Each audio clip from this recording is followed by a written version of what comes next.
This is Hockey Docs Presents the Junior Hockey Giants Podcast. Each episode, we bring you exclusive feature interviews with the biggest stars in the game, past and present. From Memorial Cup champions to today's brightest NHL stars, we take you behind the scenes to hear how they learned their trade in the Canadian Hockey League.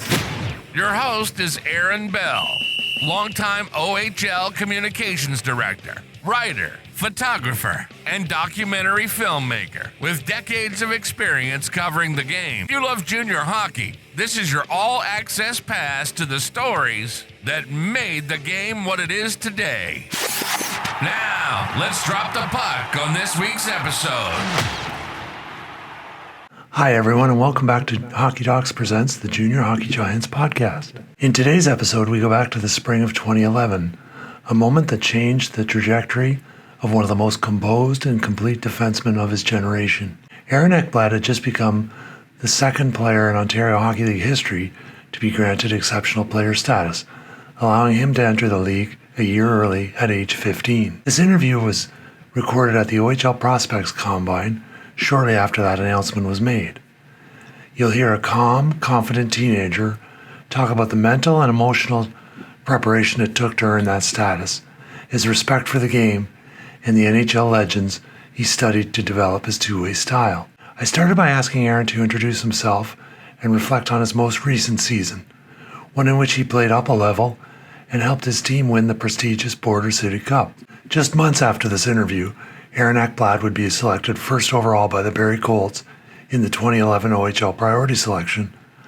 Over the next 3 seasons, he'd captain the Colts, win the OHL Defenseman of the Year, and earn the top pick in the 2014 NHL Draft by the Florida Panthers.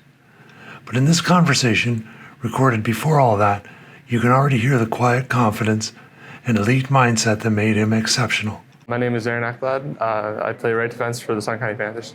Awesome. So tell me a little bit about what your season was like this year. It was a good season. Not too many ups and downs, but we won a tournament, the Border City Cup in Windsor. We didn't have a chance to make the OHL Cup, but it was a good run, so it was fun. Yeah, and you obviously played up this year. What have you played up all along? Last 2 years I played up. Last 2 years. So what was that experience like for you? That was a good experience. It's fun. It's a learning experience playing with older guys, but I think I'm ready. So. Yeah, and then obviously this week, the big announcement, the exceptional status, and you get a chance to go into the OHL draft a year ahead of time. Only the second player ever to do that. Maybe tell me a bit about what that process was like over the last month or so. It was a long process. It was good though. It was fun.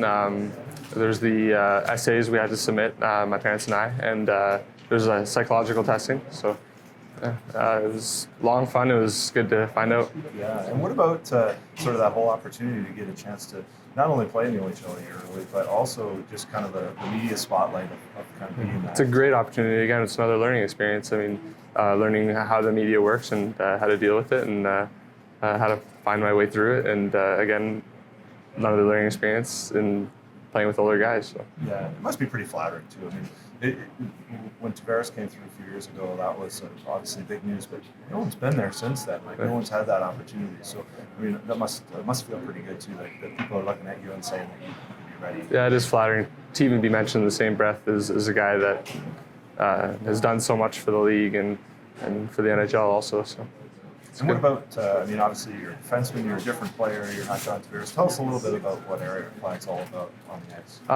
On the ice, just a respectful, organized, clean game. I like to contribute offensively as much as I can, as well as defensively whenever I need to. So. And is that one of the sort of the things that you pride yourself on, kind of being able to play both ends of the ice? Yeah, it's definitely it's an attribute I have and I boast, I guess. I mean, not many guys are able to do it, and I try to help out my team as much as possible. Yeah, awesome. And tell me a little bit about this experience here this weekend. You go through some off-ice stuff. Obviously, you're going to get a chance to play 4-on-4. What's this experience been? The 4-on-4 is fast. It's good speed, and the on and off-ice testing is really good. It wore us out the first day. A lot of guys are complaining about their legs, but it's fun. Yeah.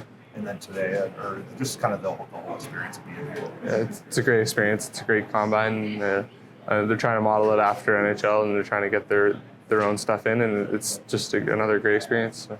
And obviously, you're getting lots of media requests and everything since the announcement, especially over the last week or so. What's happened?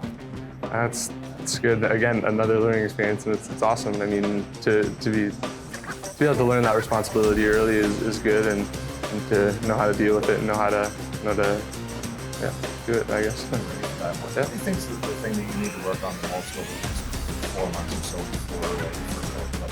I'm going to be very vague about this. I think everything needs to be worked on. Everything needs to be polished up and ready to go. So. And maybe tell me a little bit about the players that you like to watch. Maybe try to pattern your team after, or just enjoy watching NHL, OHL. NHL, OHL, NCAA. They're all great players, and I like to model my game after guys like Nick Lidstrom, Drew Doughty, and Chris Pronger. They know what to do on and off the ice, and their great leadership skills and physicality, their shots, their patience. It's all a big part of their games, and I like to keep it a part of mine. Perfect. Yeah, thank you. Thanks for listening to this special episode of Junior Hockey Giants podcast. If you enjoyed this look into Aaron Ekblad's early journey, check out my upcoming book, Junior Hockey Giants: Road to the NHL. It's packed with exclusive stories and rare photos from the CHL careers of players like Aaron Ekblad, Connor McDavid, Mitch Marner, and many more. Visit hockeydocs.com to learn more. And if you're enjoying the series, don't forget to subscribe, leave a review, and share it with your fellow hockey fans. We've got more exclusive interviews and stories coming your way. Until next time, I'm Aaron Bell. Thanks for listening.